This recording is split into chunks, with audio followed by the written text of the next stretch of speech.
Welcome to the Atlas Nova podcast, where we talk about game-related news as well as other topics. We've got myself, Robert, and we've got Evan. Hey. Today we're going to touch on just first impressions on the new Super Smash Bros., how Epic Store is shaking up digital distribution, and how CSGO is going free-to-play in the fallout that followed. Alright, let's get into it.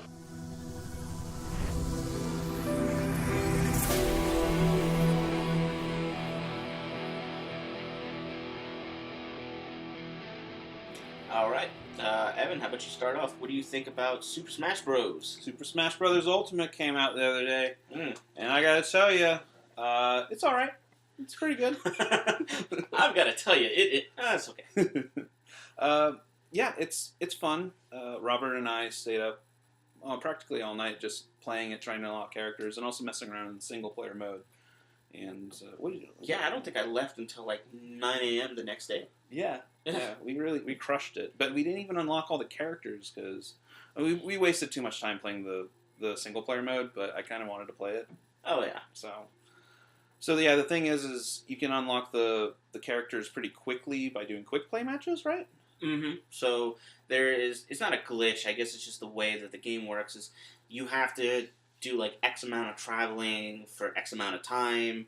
I think it's like for 10 to 20 minutes you just run around the map and do whatever, as long as you're traveling. And then after that, you set the game setup to like one stock and you just kill yourself, and it'll always do a new challenger. But the trick is, right after you beat the new challenger, as soon as it goes to the map selection, you close app and restart it so it refreshes it. Okay. And then you just rinse and repeat, and then it unlocks. I did it, last night, and I unlocked like 30 characters within the span of like 30 minutes to an hour. Nice. Mm-hmm. And I guess alternatively is you can play the single player, which is the World of Light, where you just run around on a overworld map and you just bump into glowing orbs and you fight things and you get spirits. But occasionally you'll work your way towards an actual puppet fighter. Once you beat them, you actually unlock them in the single player and also for all the multiplayer goodness. Which takes a lot longer compared to just playing regular Smash, which is interesting that they would do that. Yeah, I agree. I get it, and I'm into it. And another note is, if you unlock them via the Smash way, you cannot play those characters in the single story mode, but it works the other way around. So if you unlock characters in story, you can play them in the multiplayer. That makes sense. It would break the progression of the single player. Yeah. You start off the single player. You start off with Kirby, most mundane, bottom tier character ever, and then eventually you get Mario, which is a step up. And then immediately after you get Mario, you can choose between it forks. There's a fork in the road, and you can either get Marth, Sheik, or I think Villager, probably. And we pretty much just went with Marth, and we rocked Marth for 3 hours because who else are you gonna pick, right? Mario? Yeah, Mario's pretty good. It's not bad. Yeah. It's just not my playstyle. Mm-hmm. I don't like plumbers. Yeah, you're racist against plumbers? I'm not a fan, man. Just not a fan. Always cleaning your pipes. Yeah. You're doing it wrong. Gotta go in there and redo all the work. It's annoying. So yeah, what are your thoughts so far? I think it's good. I think it's got that polish that I definitely like. It's still very Nintendo in the sense that the progression is kind of nice, but it's kind of yeah, it feels like its own separate thing, right? And I hesitate to say tacked on, but it kind of feels a little tacked on. It does. It does feel tacked on. Yeah. I mean, I guess that's tacked on is not a good thing, but it's its own separate entity within the game, which is nice. But I just don't like the story. I don't know. It's not really even a story. It's like a spin on the classic mode, where instead of going just to progression of fighting everybody, you get the spirits, and it's cool. I don't know. It's got some cool aspects. And there's a whole meta to the spirits where you level them up. I hesitate to say meta, but you level them up, you bring them into the battle, and they just basically give you buffs and perks. Right, they're equipables. They're like equipment. Mm-hmm. So they're pretty much replacing the stickers from Smash 4. Yeah. And the stickers were kind of lame. Mm-hmm. And they thought they could make it cool by calling them spirits, and people were like, "Oh my god, spirits!" Well, what I do like about the spirits, though, is and Smash in general it's become it's still very Nintendo, but it's really become a celebration of video games as a medium. Absolutely. So you get these spirits from all of these like super obscure games. Yeah, there are like some super Japanese games I've never heard of. And I think we like looked at each other and like, dude, what the hell is that? There's like some girl playing flute, and she's like, it's like the girl from Tinsha Baba da Bobo. Yeah, and I was like, have you heard of this? I'm like, she actually, the art style looks very like Dragon Ball, so I wouldn't be surprised if that was like a thing. Yeah, it's definitely possible. Like the Dragon Warrior series. Well, it's not called Dragon Warrior anymore. It's called Dragon Quest. Dragon Quest. Yeah. I was surprised that they threw the Fatal Frame girls in there. That was interesting. Oh yeah. Well, they even have like a trophy. Mm-hmm. Where, and this happened earlier, where the trophy pops open and it's just like a camera viewfinder is scrolling across the screen, and if you get caught in it, something happens. It like flashes you and like I guess kind of stunned you. I think. Oh, okay. Yeah. Yeah, there was that Fatal Frame that was on the Wii U, and I played the demo. It was pretty good, but I don't think I ever played the game. So yeah, I think I've only played the second one, and that one was pretty fun. I enjoyed it. I think I remember watching you play that a little bit. Yeah, it was cool. It was very cool. What about favorite character? Favorite character? Well, and before you get into it, what's your favorite character, and then what is the character that you're looking to kind of main? Okay. Robert's unlocked more characters separately from me, because I've been just doing the single player mode because I just kind of get a little bit of a kick out of it. But from all the characters I've unlocked, which is probably like around 10, I do like Marth in this actually. They tweaked his special moves, and they just feel a lot more fluid. They feel faster. Also, I really like his neutral A's. But I really do like what they did with Marth, and from what I understand from you, Roy is also very awesome. I definitely like Roy. Honestly, I think I was going into it, I was kind of leaning. I didn't like the changes that they made to Link. I didn't like the bomb change. So I was going to go with a young Link, but then I saw Roy, and I was like, man, I missed Roy. He wasn't in. Was he in Super Smash Bros. 4? He was as a downloadable character. Okay, well, and he was pretty good in that one. Well, I had Super Smash Bros. 4. I just didn't do any of the DLC, and I only had it for 3DS.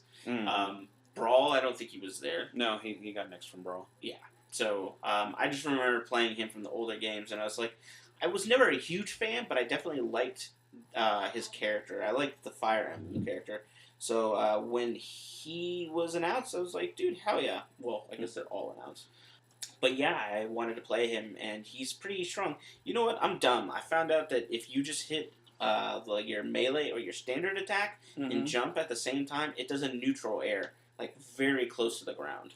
Ooh, so you short hop that? Yeah, you short hop it. You literally hit both of them at the same time, and it'll do a short hop and neutral air.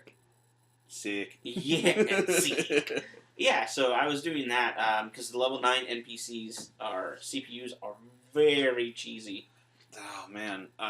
Tell me about it. Yeah, they're bad. So, I'm sorry, but not to derail. We'll get into that in a second. But Roy is definitely the person that I'm looking to main. I may switch it up. I've unlocked maybe 60 of the characters, so I think I've got like 14 left. But he's definitely pretty fun. I do like Young Link. He is very quick, got a decent amount of damage. So those are the two that I'm kind of looking at right now. But yeah, as far as that goes, Young Link is probably my favorite. Roy is probably who I'm going to main.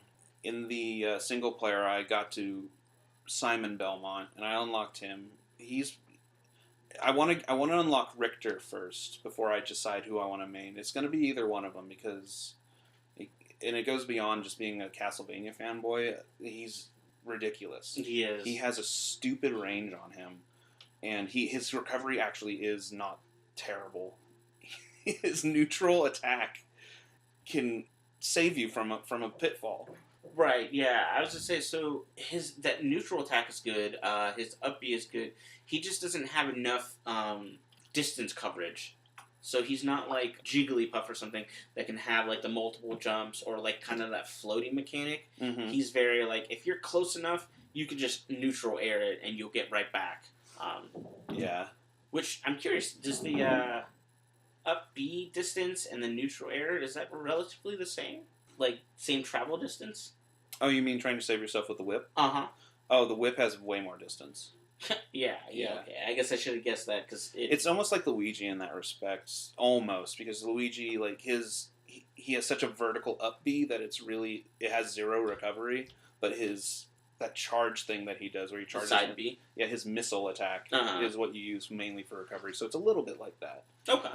Comboing those projectiles feels so nice. You were doing it in the single player, where you throw that vial down, and then you charge your smash, and just destroy that. I was losing my mind. It was so beautiful. Yeah, it's dirty. Mm-hmm. Because you throw down the holy water. You throw down the holy water, and it traps them in there.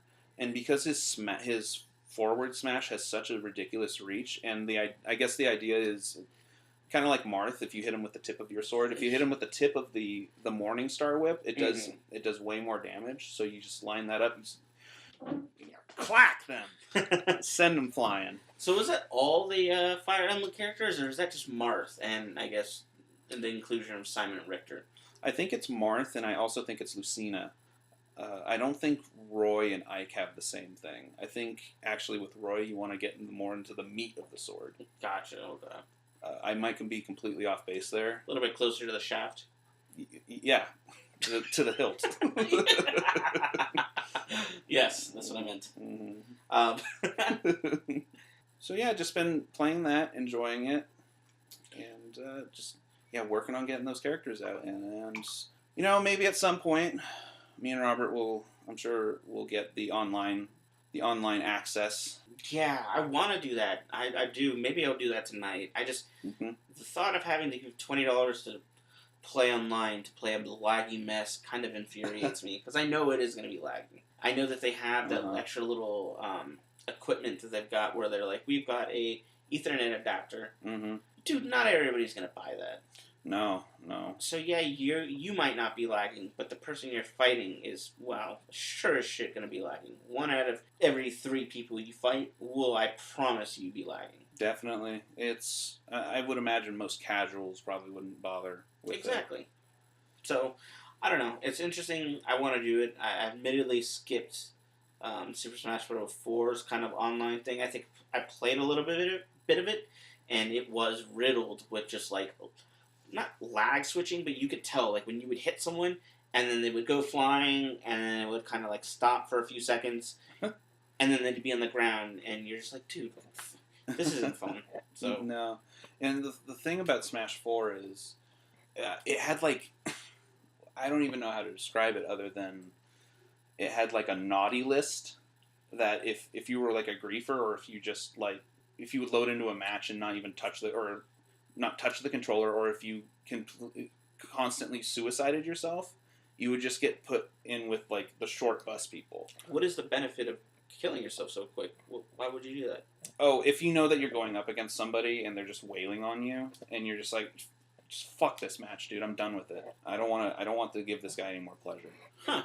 And so yeah, if you just suicide all the time, they would just put you in a group of people who are just known for hacking, lag switching, and that's kind of mean. It is mean. They're basically segregating. Yeah, because I mean, if you know you're gonna get your ass handed to you, and you're like, I don't really want to play this, I'll just leave the controller alone, or I'll kill myself once and let him just have the W. The game was like, well, we don't like that. You should still be trying. It's like, well, I didn't want to. I think you should be given the option to just concede. I'm surprised that's not a thing. Yeah, I don't know how they're handling that with this new one. But here's a thought that I had, and I feel like it justifies the $20 a year pass to play the Switch Online.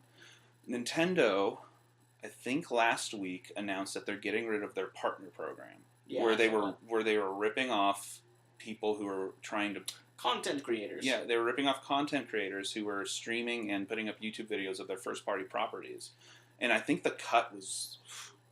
And we'll get into this a little later too, because I think it's very similar numbers. They basically took like 60% of your ad revenue on top of YouTube also taking their cut. God. Yeah, man, that's some dirty money. Yeah. So I was actually incredibly pleased to hear that they removed the partner program, because now content creators don't have to worry about. And I think it was actually they did it right before Smash on purpose. Oh yeah, absolutely. So now they get all this free. Finally they get free marketing, and they understand how they're finally slowly learning how the internet works. Which is dumb. How is that so hard for people to grasp or companies to grasp? Free advertising means more people will buy that game. If you and I were to go, hey, let's do a Let's Play, and now we're playing, we've got even just 5 people in, dude, word of mouth, information travels quick. So if we're playing and now 5 people are watching us, they're going to talk to their friends, and their friends are going to talk to their little whole group will talk about it. And they'll be like, well, I was on the fence, but they look like they're having a lot of fun. Do you guys want to get it and play? Boom, easy sale. And they didn't even have to do anything. Easy. And it's just, there's actually been a few video games that I've bought just because I've watched a Let's Play. Who else did you unlock that you kind of like? So I unlocked Snake, who was cool. I unlocked him. I liked him. He has kind of a nice. I mean, he had it before. A mixture of range projectiles and up close and personal. He can zone. Yeah, he can definitely zone. I was trying to get good with the proximity mines and dropping them and igniting them or exploding them. Mm-hmm. And yeah, man, if you combo it, some of that is so the damage is the potential is very much there. How does he feel when you're moving him around the stage? He feels quick. It's definitely not slow and sluggish. The attacks, like I said, are a little bit slow, so it's a little bit. It feels a little not right because he moves so quick or pretty quick. Uh-huh. But when you go to attack and do kind of his attacks, it's a little on the slow side. And I'm not talking just tapping A, because of course that's going to be quick. I mean more of the smash and stuff like that. The whole animation for doing a smash attack is very slow wind up. Uh-huh. And that's kind of how I like to play. So maybe I'm playing him wrong, but I like to run in, quick tap my standard melee, and then do a charge attack. But his forward smash is the little rocket launcher he shoots at the ground. Uh-huh. And the draw time for that is a little long. Too many frames. Yeah, a little too many frames. Because then you fight other characters like Young Link, Sheik, Pikachu, Pichu. They're all very quick, and you don't have time to kind of do that stuff. I guess my next question would be he was in Brawl, right? Yeah. Okay. In Brawl, he was incredibly heavy. Does he feel heavy in this game? I mean, in terms of he can take a lot of damage before he gets meteor smashed. Ooh. Man, it's hard to tell. It's hard to tell because the CPUs in this game, they rack up damage quick at level 9. Uh-huh. And it feels like it's a little leaning towards their favor. I don't know how much you've played against the level 9 CPUs, but they definitely have got some cheese, man. They've got some cheese damage. I was playing last night, and I think I was Young Link, and I was fighting a Pikachu, or I think it was Ness, actually. And Ness just racked up that percentage, real quick within 2 or 3 hits, where it took me a couple more hits to get relatively close. And he was just smashing me. It was not fun. Man, with every new iteration of Smash, we get a dirtier and dirtier CPU computer. I remember when I played the original Smash, I'm like, man, these level 9 computers are so hard. And then Melee came out, I'm like, these are even harder. Well, so what I'm curious to see and try out is I forget what it's called. I think it's called Cruel Smash, where you fight these insanely hard CPUs, and it's endless smash, but it's you gotta fight them one after another, or no, I think they pop 3 in at one time. Whoa. Yeah, so that's gonna be interesting. I can't wait to see people do Cruel Smash and just wreck. Yeah, I mean, at that point it just seems like the computers are just reading your button inputs, and it just feels cheaty. It does feel a little cheaty at times. It definitely did. We talked about it a little bit earlier. with the grab, some of them like know that you're gonna go block or roll away or attack or even counterattack. The counterattack was the one we were talking about, and they're just like Young Link's like nope, hook shot, gotcha, and he just murked me. He did that so many times. Jeez. I was like, dude, all right, you don't know that I'm gonna. He's like, no, I do know. It's like, you son of a bitch. You're holding down, aren't you? You're gonna press B, aren't you? Yeah. Yeah, I can tell. Yeah. He's like, I know that. I live in the computer, motherfucker. Yeah. So really quickly, can we talk about Adult Link? Regular Link doesn't have a hook shot anymore. He doesn't. That's so weird. It's like you got the other two Links that do have hook shots, and I get that. Yeah, you didn't have a claw shot in Breath of the Wild, but I was playing Link the other day, and it felt so wrong because I was trying to grab people from like further away. Yeah, and what sucks is they made the hook shot faster. Yeah? Yeah, so it definitely has the same reach, but it's quicker.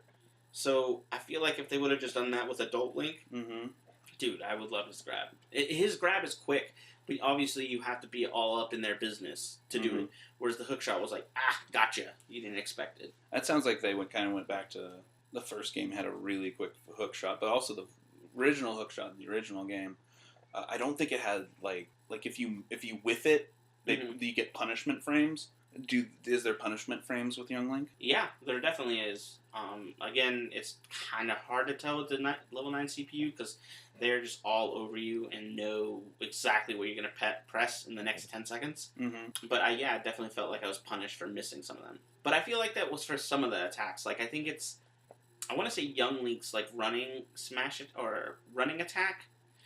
I would like whiff that, and they would get a nice little like 3-hit combo that would stack 30 to 45% damage. And I'm just like, whoa, wow. All right, well that's a lot. So it kind of prevented me from doing that stuff. But again, like I said, CPUs are a little cheesy. I think you made the joke last night too. Let me look it up really quick. It was in a message about just how dirty these and it kind of goes into. I appreciate that Sakurai and Nintendo as a whole have finally embraced the fact that this has gone beyond a party game. Yeah, people take the competitive of this game very seriously, which is cool. Yeah, it's definitely. It isn't. I mean, it's still very much a party game, but it feels less of a party game. So that's for sure. Yeah. So yeah, you just basically said Sakurai caught on, and I was just thinking to myself, he's just like, oh yeah, you won't play competitive. You want to play competitive, motherfucker?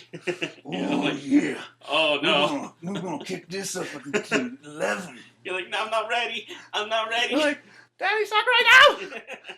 Put the bell away! He's like, you gonna get it. You gonna learn today, boy.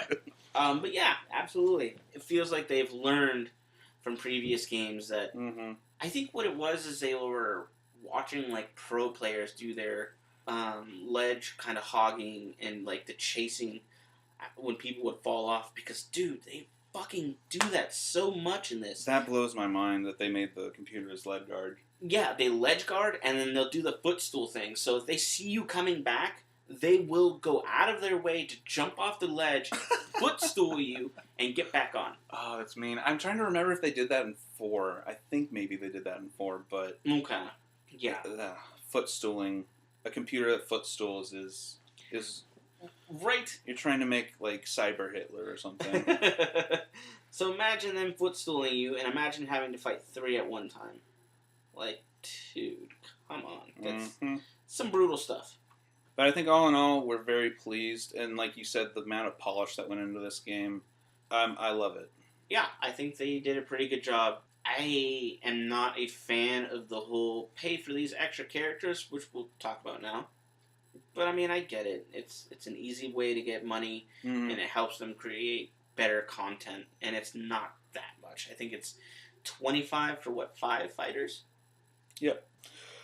And wait, no, I think it's $20 for the season pass, and if you buy them a la carte, then it's $5 per fighter. Okay, so you save $5. Yeah, but each fighter comes with music. It comes with a new stage, so you're getting a little bit more than, say, a Marvel vs. Capcom, where you pay like $7 for Jill Valentine, and that's all you get.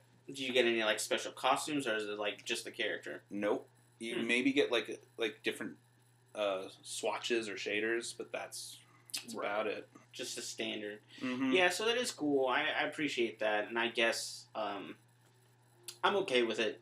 It's not that much to ask for, but to me, it gets to the point of like, how are we? Essentially, we're buying a $60 game that we're gonna have to just pay $85 for. Yeah. So I feel like if almost every game does this, just up the price maybe $10 and stop fucking nickel and diming us. Mm-hmm. And that doesn't even account for the hardware, because we talked about the LAN connection. I'm not sure how much that is, but that's an extra thing there. Probably $20 to $30. Mm-hmm.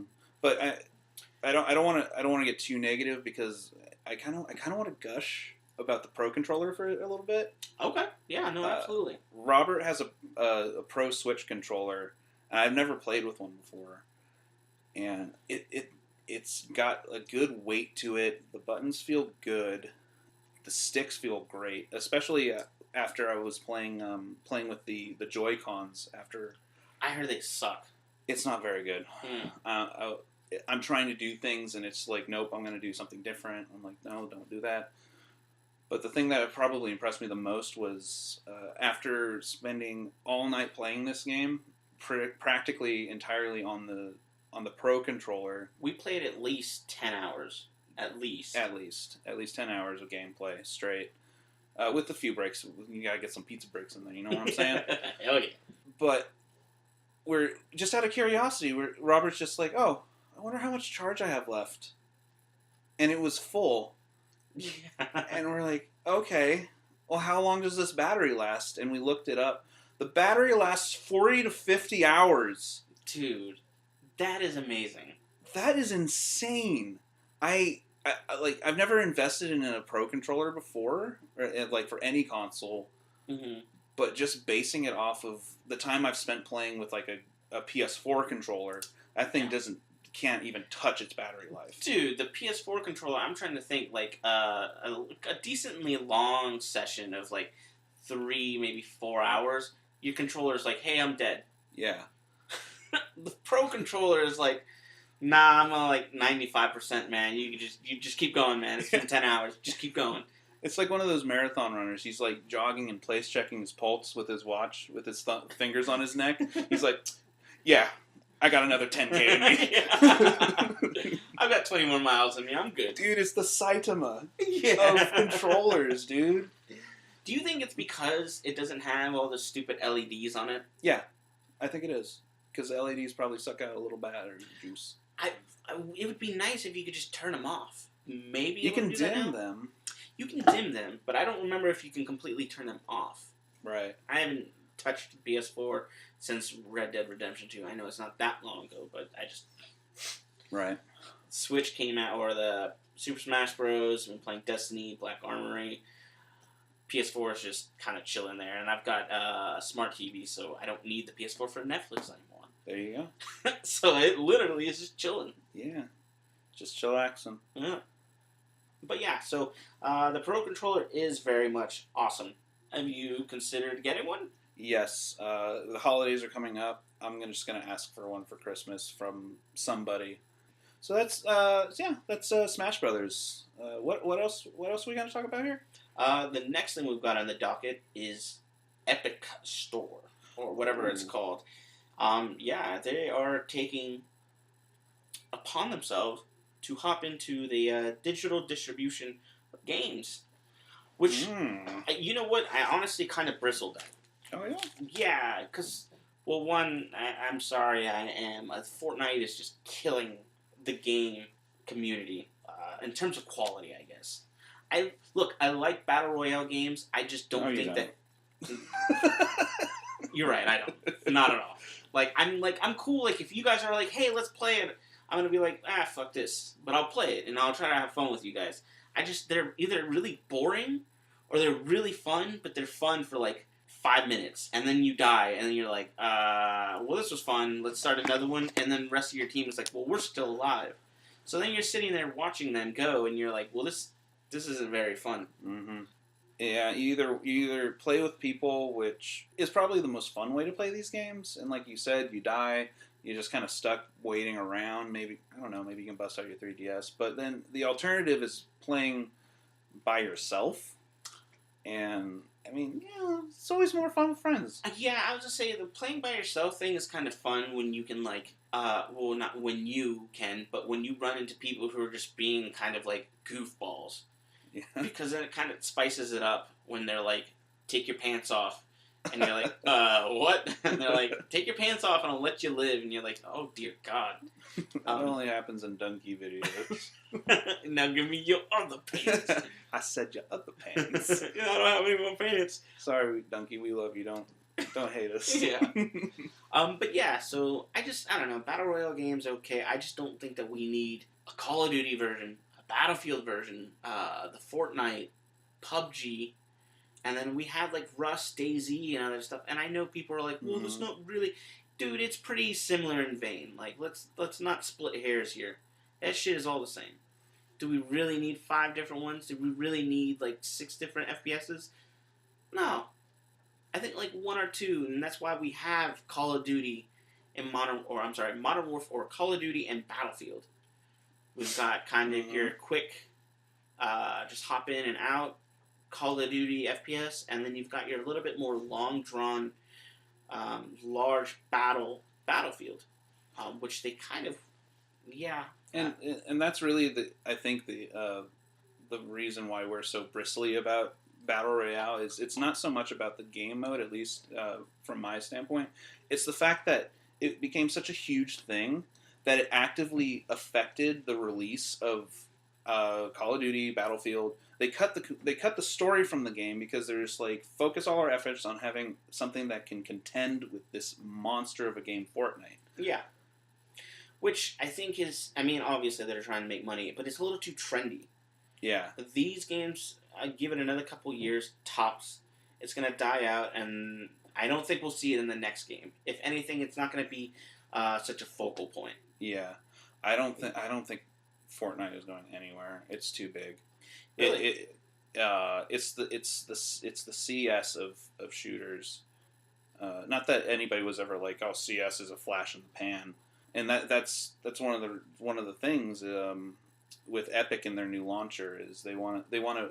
China's actually investing quite a bit of money to bring Fortnite into it, and Epic wants to make this a global big ass thing, and that's not necessarily a bad thing, I guess. But yeah, I guess like I bristled at the fact that they were doing it because I was like, look, we've already got another launcher. I don't need a Ubisoft launcher. I don't need an Origin launcher. I don't need an Epic Store launcher. I don't need a Valve launcher. I don't need 5 different launchers. Give me like 1 or 2. Uh-huh. But it's all about making a little bit of that extra cash. So I get it. It's just annoying. But the one thing that I read, which is really cool, and I hope it's true, and I'm sure it is that they are not taking such a big cut like Valve is. I believe Valve takes 30% off the top. For you to sell their game on their platform, whereas Epic Store charges 18%. That's better. I mean, it's already tough making games as an indie developer. Absolutely. So I think Valve doing that, they were kind of like, well, where are you going to go? We've got you. Now Epic Store's like, no, you know what? Throw it on ours and we'll take a smaller cut. Yeah, and I would definitely say it's good for Valve to have this competition because Valve has gotten lazy. They're not curated whatsoever. They don't. Ooh, did you see that? What? They're removing a lot of the. I don't want to say hentai, but it's like hentai-esque. What's the word I'm looking for? Porn games? Yeah, like the hentai games. Good. They're like removing a lot of them. A lot of them. I know that the developers are probably going to hate me for saying this, but apparently a lot of them had like almost depictions of like child porn, whereas that they would draw like the females very young looking, and I mean like lolicon stuff, like very young, and they would put them in very sexual They like put him in depictions. some sticky situations. Yeah, and they were like, no, it was just an art form. We didn't mean it that way. It's like, oh, come on, you knew what you were doing. Are these like graphic novel games? Yes. Those aren't games. Yeah. So don't tell me you're making this graphic novel game with an 8-year-old looking protagonist, and you're like, oh, well, she's 18. Mm-hmm. No, dude, you knew what you're doing. That's some pedo shit. Yeah. Anyways, Steam is getting rid of a lot of that, so maybe that they'll hop over I hope so.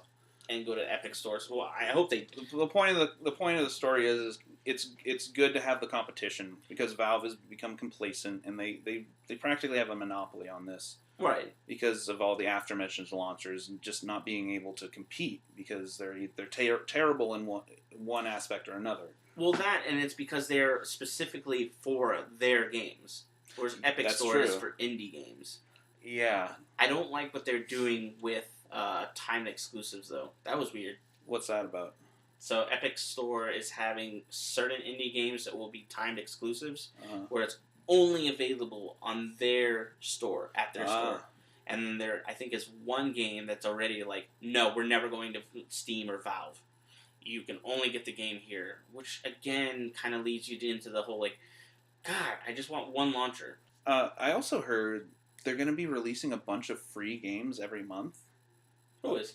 Epic Store? The Epic Store. They're just going to have like free games. That you can, they're going to have like maybe 5 free games a month for a whole year, which is insane. Excuse me. Are they old games? How are they making money on that? I think they're supposed to be newer. Here, let me double check my information here. Okay. Yeah, because as I say, I mean, it's cool for people who. Well, I mean, is it really? I was gonna say, is it cool for people who already establish indie games and they're like, yeah, throw that shit up for free, more publicity, or people who are like, yeah, I made a game, throw that shit up for free, but they're not making any money. But again, that doesn't necessarily have to always be about money. Oh, it's okay. So here we go. A free game every 2 weeks. Okay, all right, that's not too bad. So yeah, it's not as extreme as I Yeah, I to was like, believe. holy shit, 5 games. So they're gonna release Super Meat Boy for free on the 28th of this month. Okay. So, Subnautica for free. Hey, if you haven't played Subnautica, play it. It's great. yeah, I haven't. Yeah. So is it free now? Can I go get it now? It's gonna be free on the 14th, so you got a week. Cool. Gives me time to play other shit. It's so good. Is it multiplayer? No. It's not yet? I thought it was. I thought I saw some update that it was. Maybe. Let's look that up too. Yeah, pop it up. Subnautica. Yeah, I've seen Subnautica quite a bit. No. It looks fun. I was always playing some other stuff, and it's just like, Mm-hmm. I'm good right now. Thank you, though. Well, I don't know if it's necessarily when I said if you haven't played it, I meant our audience. Our audience should go out and play Subnautica. Yeah, for sure. When, if, how, and why. Oh, it's a mod. It's a teaser. Oh, okay. There's a teaser for a mod. When was it posted? Is this something that was old, posted back in like 2017? No, this was August 9th. Oh, okay. So that's cool. I'm down with that. But yeah, a free game every 2 weeks. That and I mean, you look at Super Meat Boy and then Subnautica. I mean, they're indie games, but they're games that almost broke out of their indie shackles. Gotcha. That was one thing that I've always kind of strayed away from indie games is that, well, one, I've never been cool with the early access kind of pay-to-play early access BS. And then two, it's just not that good of a quality of game. Like, I appreciate with the indie developers, there are some really good ones, and good for them. But they've never rung true for me, I guess. You got to follow the talent. You got to Yeah. look where the talent is, and whether or not they're consistent. Because I don't think other than Binding of Isaac, I don't think the Meat Boy guys have done anything else. Like, they've supposedly been working on a sequel to Super Meat Boy for like a decade now. I don't know. But it's just not, yeah, I don't know.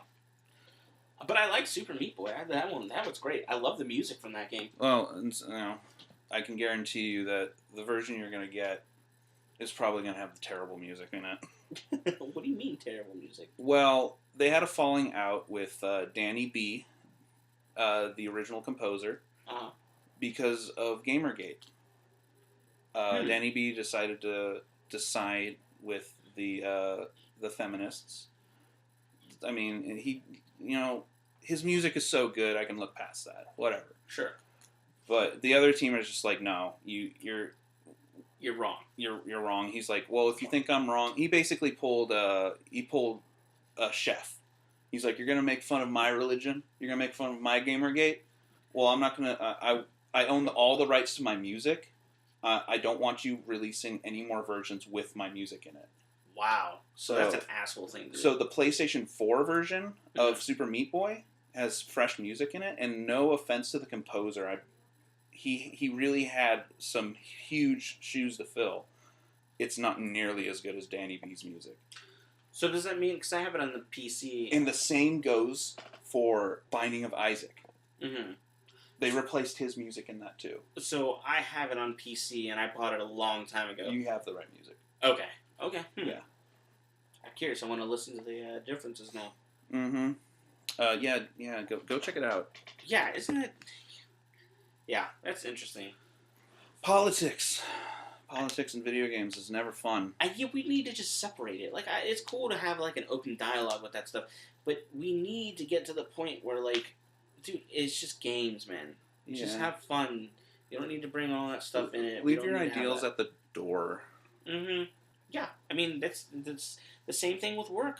It's like, check your emotions at the door. Yeah. Don't bring your outside life into work. Absolutely. It's the same thing with games. Don't bring your political views and stuff. And I'm not saying you can't have open discussions. Discussions are good.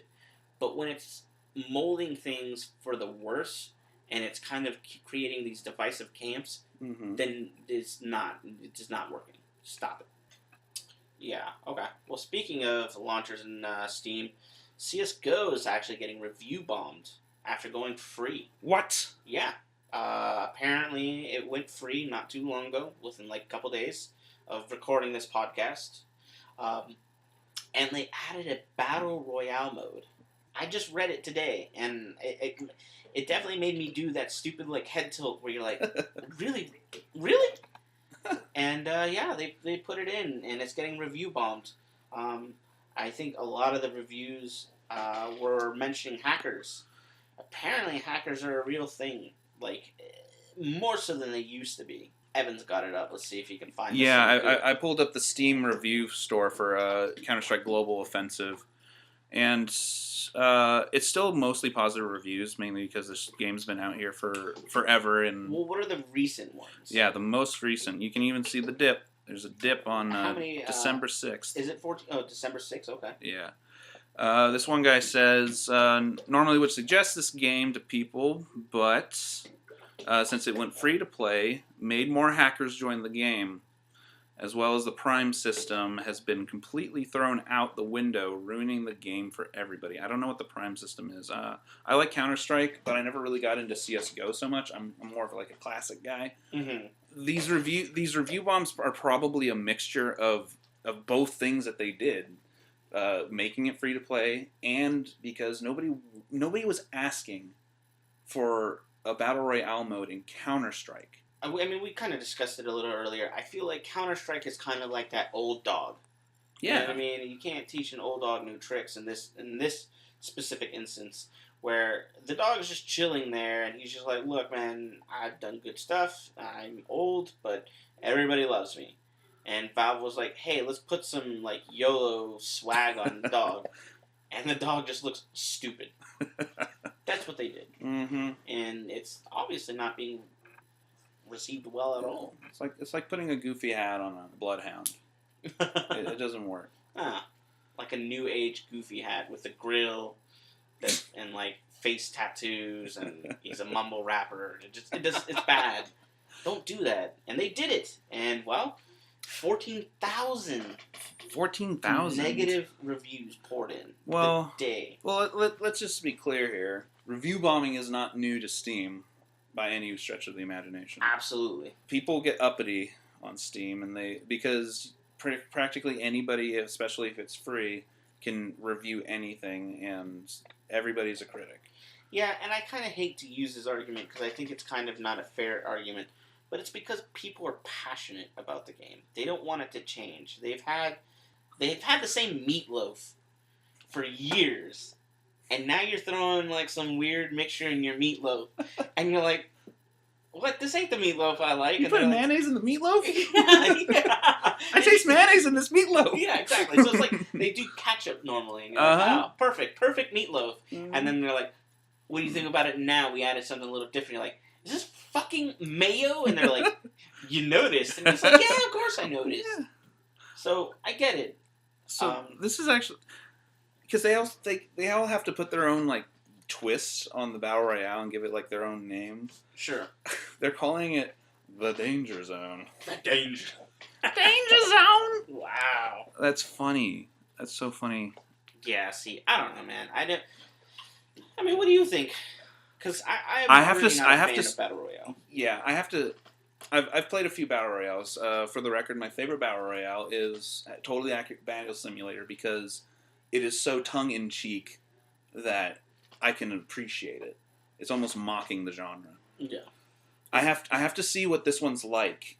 It just in my brain, Counter-Strike is just you're in a confined zone, and you have these weapons that take like legitimate like skill to use. Mm-hmm. You can't just. It's not like Call of Duty where you're just getting headshots every 2 seconds. You actually have to like control the way that you shoot your guns.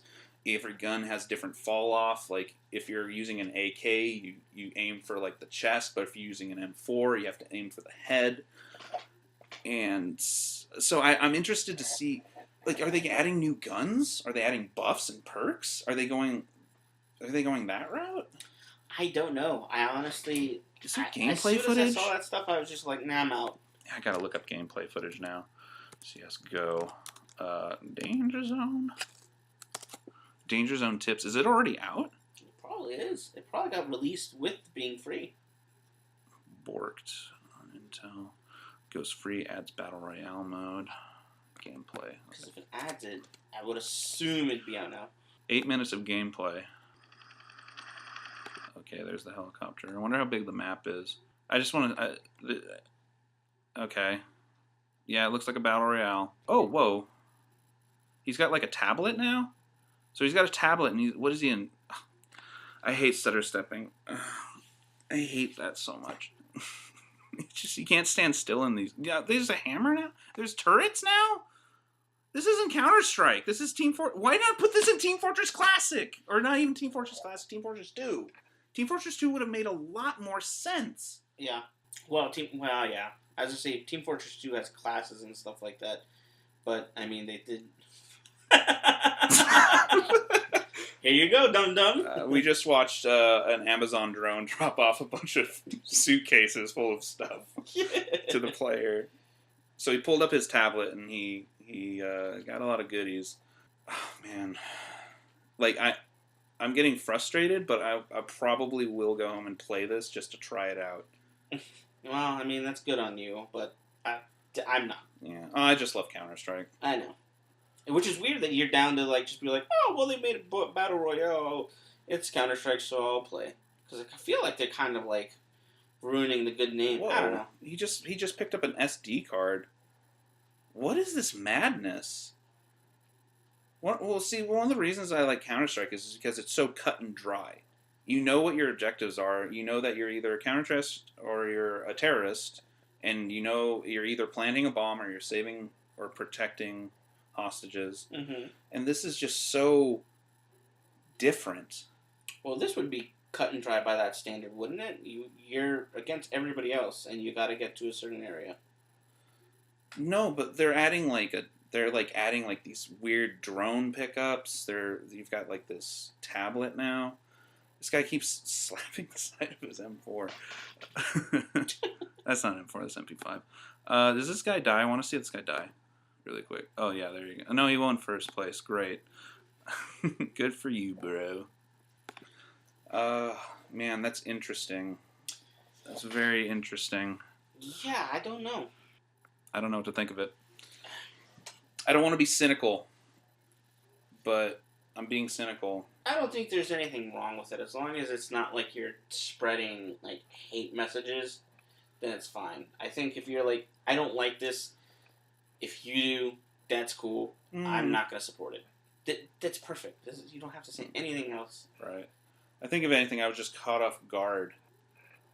Very caught off guard. Yeah, weird, right? It's the mayonnaise, dude. It's the mayonnaise in that meatloaf. Valve was like, yeah, we need to get in on that too.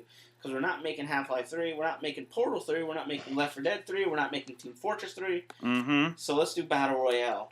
God, it's so lazy. It's lazy. Well, let's look up the Steam player count. Because you can go online and you can look up the player counts for the Steam games. Well, it's free now, so it's going to be a little skewed, but yeah. Yeah, definitely. But if we can look backwards, I'm sure we'll see that Fortnite's not on Steam, is it? No, it's not. It has its own launcher. Yeah, it does now. Top games, Counter-Strike Global Offensive. How many people? Current player count 317,000. And the next one?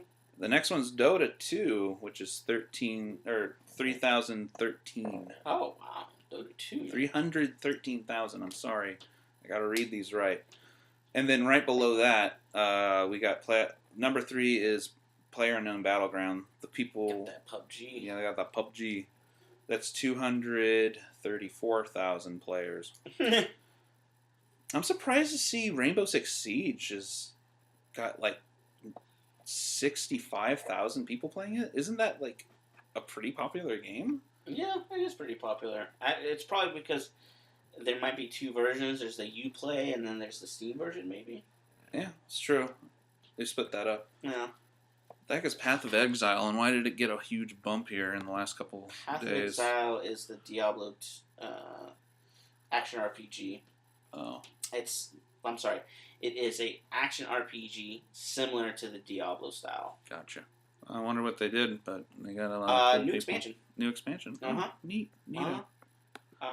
This Path of Exile has definitely got the gritty, dark look that Diablo or Activision Blizzard, I guess now, has lost track of.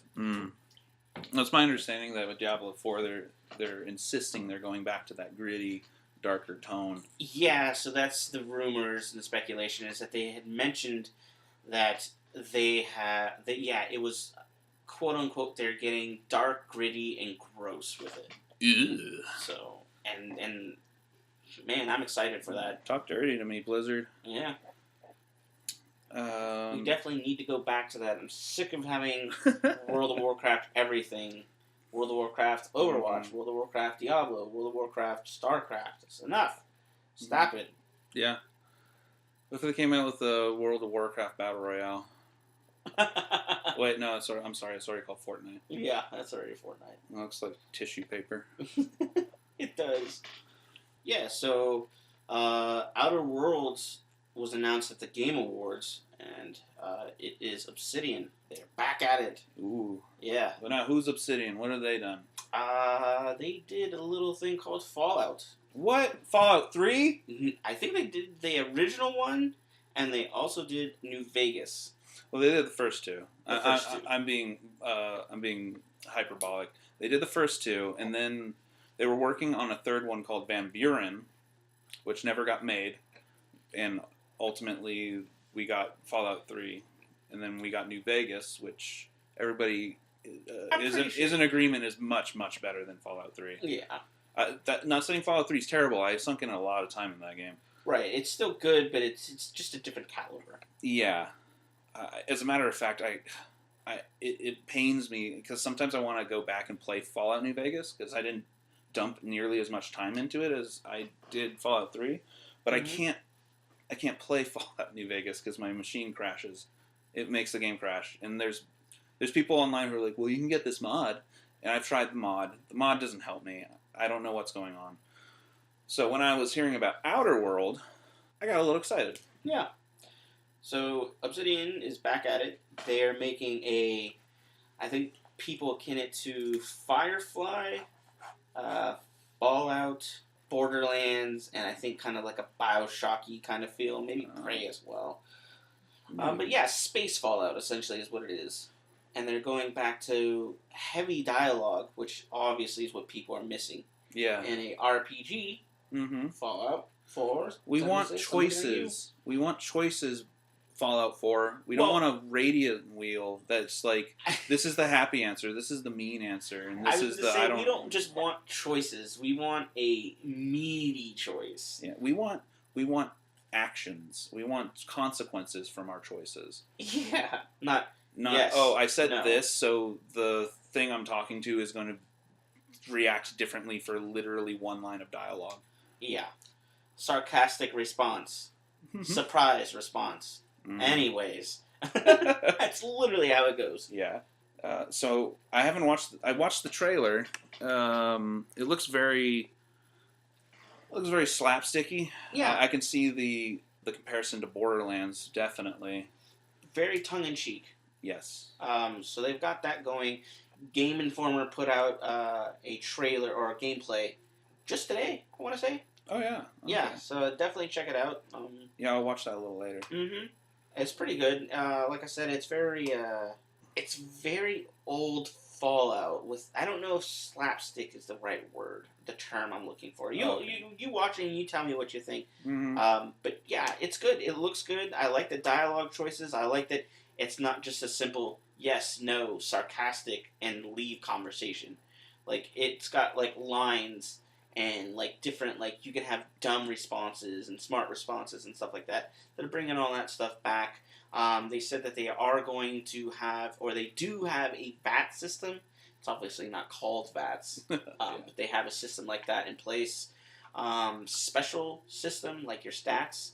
I don't know if they're going to go with an acronym. I think that was still kind of on the table, but you expect that to be in there as well. So it's essentially a Fallout game made from the guys who made good Fallout. Yay! Yay! I think, if I remember correctly, the release date's supposed to be next year. Yeah, it's coming out next year. Isn't that fucking crazy? It is, but It's you take it real with a early. grain of salt. Yeah, it's still very early. We'll probably get some pushback Mhm. or delays or something, but I can see it coming out around this time next year. yeah, For sure. that'd be cool. Like, definitely fall release date.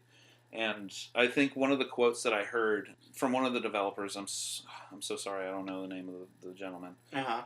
but he says it's going to be a AAA experience, but with a tight focus on gameplay. And Okay. it's not going to be like Breath of the Wild, where it's just this expansive map, and where there's only a few things to do. It's going to be, I guess, kind of like Cyberpunk, where it's just like there's things around every corner, but it's a very concentrated map. The density of it. My density is what the word I'm looking for is. Right, so that'll be very, tense. That's cool. I definitely prefer games more when they do that. Red Dead Redemption 2 had a giant map, or a pretty big map. They filled it enough where it doesn't feel completely empty, but it also feels alive. So I like that. Breath of the Wild did a little too empty for my taste, Mm-hmm. but that comes with the whole open world thing. Yeah. But I'm curious to see how Outer Worlds does it and Cyberpunk does it, because if it's going to be incredibly dense where there's just shit always going on and you turn a corner and there's someone talking to you, or someone's getting mugged, or someone's dead and you gotta like investigate, or you can investigate and take matters in your own hands. You All can that like stuff's kick pretty a cool. can down the street, and then the dog will see it, and the dog will lead into a side quest. Yeah, like you kick a can and there's a dog that's hungry and you go to feed the dog and the dog takes the food and And the dog starts talking to you, you're like, what the fuck? no, the dog takes the food to its puppies, and then like as you go there, you run into someone and they like start something, a dialogue, and they try to kick your ass. There's just so many different things, and I want to see that stuff. I like that. I like that when it feels natural. So we'll see. Oh, Yeah. Outer Worlds seems fun, seems cool. I like the direction they're going with more RPG elements being the focus. Well, I would say, I don't know who of the original New Vegas team is still working at Obsidian. And I feel you should probably follow the talent, not the company. But I will say, Obsidian are mavericks. They basically they killed it with the first two games, and then they get open world, and they get Western role playing to a T. They basically made the genre. Yeah, I was just saying, but what you said totally raises cause for alarm because Oh, what, you got to follow the talent, not the company? absolutely because well, Mhm. one, we don't know who's still there. Yeah. Um, I mean, we could probably look it up, yeah, I was just saying we could look it but I up. can't reach my keyboard right now. Okay, well, if I could look it I'm up. just kidding. I'll look it up. So we've got Obsidian, and they might have like a completely different director and everything like that. So, yeah, it's interesting to see. It's Okay, yeah, let's look up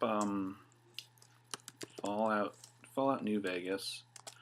We'll look at the Wikipedia. We'll see who the director and the talent was that worked on it, and then we'll see whether they're working on this new one. yeah, I think. Okay, director Josh Schwer. I think I was saying that right. Josh Schwer. Josh Schwer is the director of Fallout New Vegas. It looks like he's working on other projects. Polaris of Eternity. I don't know what that is. So it says the co-game directors Tim Kaine and Leonard Boyarsky, original creators of Fallout, have reunited for the single-player RPG from the renowned team at Obsidian. Well, there you go. They developers of Fallout New Vegas, Star Wars Knight of the Old Republic 2, Oh, and South Park: The Stick of Truth, and the Pillars of Eternity franchise. but the fact that it sounded, at least to me, reassuring when you said the original guys have come back together. They're bringing the band back together, basically. Correct. The original directors, are coming back. It's kind of like how Cory Balrog came back to do the new God of War, and he just knocked it out of the park. Very true, and yeah, that game was a goddamn masterpiece. Goddamn masterpiece. Won Game of the Year. Yeah, one Game of the Year. Definitely deserve that recognition because game was amazing, and they beat out Red Dead Redemption 2, which won a lot of the awards. That was a little bit of an upset, wasn't it? Yeah, I think so because Red Dead was clean sweeping, from what I remember. Mm-hmm. And yeah, at the end they're like, "And the Game of the Year," and Red Dead's all like, the people are standing. Guys up, are already like, getting up. Yeah, we got That's this. not We their got time. this. God of War. But yeah, so they deserve it. Congrats to them. The game is awesome. I enjoyed it. Mm-hmm. Indeed. Go out there and play it. Yeah, if you have not played it yet, what is wrong with you? Play it. Absolutely. Speaking of things that you should play, what else are you playing, Robert? Well, Smash just came out, so I've just been playing a lot of that. God, Destiny 2 is kind of taking a back seat at the moment. Have you dabbled with any of the Black Armory? I have. So I did the Forge. I think it's like the Volander Forge, which is the first one. Uh-huh. Yeah, it's cool. It's just like Is it the Horde mode? yes, the Horde mode. Oh, okay. And it's 3 waves, or I'm sorry, it's 2 waves, and then the third one is with the boss. So I guess 3 waves technically. But you have to throw these orbs at the Forge, which is just giant like nail that's hanging. It's this futuristic nail, and you throw orbs at it, and it charges up, and you got to throw 20 of them at it, and then it like powers up to the next phase, and then the second one does it, and then the third one is where the boss spawns, and you just got to whoop his ass. But they lowered the item requirement or the level requirement for it, so it's a little bit easier to get into. That's good. But it's pretty fun. I like the weapons. They're cool. They look really cool. They sound nice. And I believe the raid just came out. And I also believe Thursday or somebody beat it Yeah. in 18 hours. They beat it within like the first fucking day. Yeah. And they got a little notoriety from Bungie, which is cool. I think Bungie's pretty cool with that, with the acknowledgement. Give them swag and shit. So they'll probably get like jackets, because I know that the first raid they got jackets and shit like that. Oh, that's cool. Yeah, so that's cool. Good job to you guys. GG guys, cracking that nut. Mm-hmm. There's a new Forge that's just released. Maybe I'll pop in Destiny, check it out. But yeah, probably play some more Smash, because wow, it's feeling so good right now. Feels too good. Yeah, I'm gonna probably play some more Smash. I do intend to get the expansion for Destiny. It's just not the top of my priority list at the moment. Yeah, for sure. And then, yeah, I still just dabble with Bloodborne here and there. I found out that you can. I know I'm way late to the game, but I found out you can co-op, and I found a buddy of mine for that guy I go way back with. He also has it, so we were co-oping yesterday. We started a fresh file. You know, it's interesting. It still does that thing though, where you beat a boss and the guy who you summoned disappears, which means you got to summon them back. Mm.